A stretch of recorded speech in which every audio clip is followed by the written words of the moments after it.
Welcome to Insight, produced in partnership with ValleyPBS. Today we are chatting with Dezarae Johnson, a Director of Generational Changes. Dezarae has generously agreed to share some of her experience with us. I'd like to thank you, Dezarae, for joining us today. Thank you for having me. So, Generational Changes, what a great name. Thank you. Tell us about Generational Changes, your mission, and the people that you serve. Our mission at Generational Changes is to provide trauma-informed care and resource parenting for the foster youth of the Central Valley and beyond. There's a huge need for resource parents, which it's now called resource parenting. People popularly know it as foster parenting. So that's what we're doing, and our mission is just to advocate for our youth, make sure all of their needs are met, and get them reunified with their families. So trauma-informed care is very important. Yes. A young person who has found their way into foster care, it is definitionally traumatic. Correct. To be separated from your family, and it doesn't matter what the circumstances is, because regardless as to whether they are going to a better circumstance or a different circumstance, it is a traumatic event in a child's life to be separated. Correct. The separation itself is traumatic, and often these children and these youth have this thing, what we call an invisible suitcase. And so what they bring with them into their resource home is that invisible suitcase, and it might be filled to capacity, busting at the seams of a lifetime or a certain instance of trauma that they've experienced that they haven't received the care in how to navigate those traumas. So we're very attentive to those traumatic experiences that they carry in trying to provide them with the holistic care and provide the resource families with the care and the training in navigating and helping those children unpack that. So let's unpack that suitcase a bit. Okay. And talk about the types of issues that children need to confront and that you help them to confront through your services. These things could be issues of neglect from their families.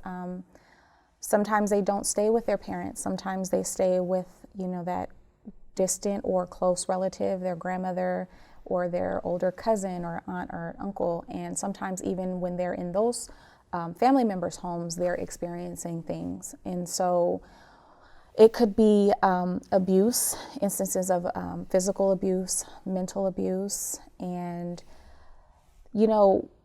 oftentimes families and they try to cover up those things and suppress them. And so that's what packs the suitcase. Everything that's happened, everything to try to keep it as confidential or between family members as possible. It doesn't help to facilitate in addressing and helping children heal from those experiences. How do you ensure that this next move to a parent who the child knows will be temporary, mm-hmm. or is most likely to be temporary, that move is not worse than keeping the child in perhaps not an ideal state? But each move is additive in terms of trauma. You're right. You're absolutely right. And that's also why we try to not move children around. We try to, provide services and care while they're in our care to the families, whether they're biological or the resource family, and to the child to ensure that they know that they're safe and to just facilitate their care. It's very important that everything is put on the table. That's also why we train our resource parents to understand the impact that they're going to carry with these children. I often, people feel like it's just, I'm welcoming a child, I'm giving them shelter, I'm giving them food, and they're okay. Well, it's not always that simple, and we always want to encourage and make the invisible suitcase the priority, because they're really simple things, but they're not. And just the awareness of having to care for these youth beyond the obvious, beyond providing them with free meals and beyond, taking them to school is very important. So the education of these resource parents is also very, very important. Absolutely. Because without the context, without the awareness of the invisible suitcase and how that suitcase has been packed, someone of goodwill who wants to open their house and wants to be generous might not understand why in return they are encountering anger, Right. or acting out, or abuse, Right. or some other behavior in which the response is, "What's wrong with you? I'm being so kind and nice." Right.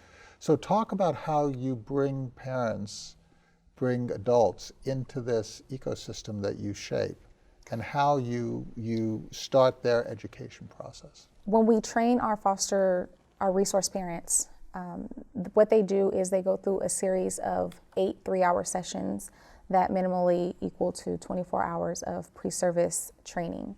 And so initially we address what they think or what they presume fostering entails, and then we go into detail about and give them examples and conduct exercises on the trauma-informed process of providing for and nurturing these children.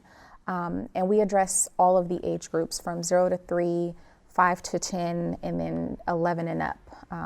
We also serve what we call transition age youth. So from 18 to 21, we also address their needs and how they obviously differentiate from the younger youth and their freedoms and practices. So with that group, we also encourage independence and what that looks like and how they can help facilitate the youth in gaining independence healthily. The need is so great, and children can benefit even if the family might not have all of the attributes of the ideal family, Okay. and all the knowledge of the ideal family. How do you ensure that desire to serve doesn't override your judgment in ensuring that people have the correct environment for a child? Well, we try to establish in the beginning that there is no ideal family. There's a safety component that is number one. You don't have to be married. You don't have to be single. You don't have to be straight or gay. There's no ideal. We push for safety, and that is our main concern.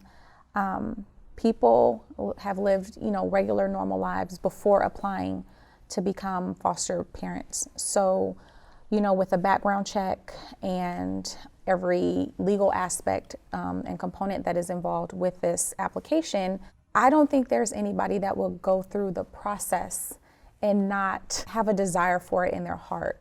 I know there's a strong need, but through all the steps, eventually you discover what is not going to be a good fit for your ideal or for what should be a resource home. Now, once you have placed a child, what kind of support do you offer? What kind of casework do you do? I'm actually on clock 24/7. So, whenever there is an outburst or an incident of, a child maybe reacting to something traumatic, of course, they can call the social worker, and we offer in-home support care. So we actually conduct all of our visits in the home. We can conduct them at the office as well if they want to, visit the office. We ensure that the needs and service plan of that child is followed through and through. And we ensure that through teaming with their county social worker or probation officer.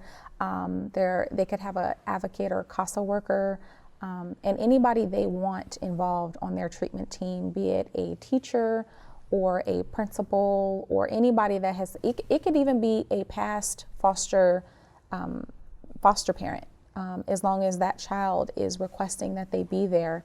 And in most instances, their biological family is also involved as well. So with a background in analytics and in metrics, right, you're trying to figure out whether the dollar that is spent effectively. in this particular case, you're trying to figure out whether the services that you're providing by placing a child and the support and the counseling that you're providing is actually effective. So it's effective within a context, right? Correct. You want to have the child have a better life through that Absolutely. experience. How do you measure that? How can you assess that? Well, we measure it through how many families we approve. We measure it through how many placements that we can put in each home and the duration of those placements. But we also have to look at the components as the reason these children are placed and how long it would take to reach all of the goals that are identified on their needs and service plan. Where does the voice of the child heard? At all times. So through teaming, the child is actually a part of the team, and that is one of the newer components of continuum of care reform is hearing the child and teaming. So no one person is making a decision on behalf of the child solely by themselves. It is a team effort of collaborating with, again, teachers and whoever is involved with this child's life, biological family, resource family, advocates, court judges, attorneys, anybody involved in the case that is involving this child is a part of the team, and we collectively make decisions together on behalf of the child. If that child expresses, I would like my next door neighbor from second grade to be a part of that because this person said this to me, and it, for whatever reason, we reach out to those people and say, hey, do you know this child? This child is requesting that you be a part of their team in support of meeting their goals, and so we're open to everything the child is requesting or, brings up in an ideal teaming environment. Dezarae Johnson, thank you so much for sharing the work of Generational Changes. Thank you. And thank you so much for your insights. Thank you.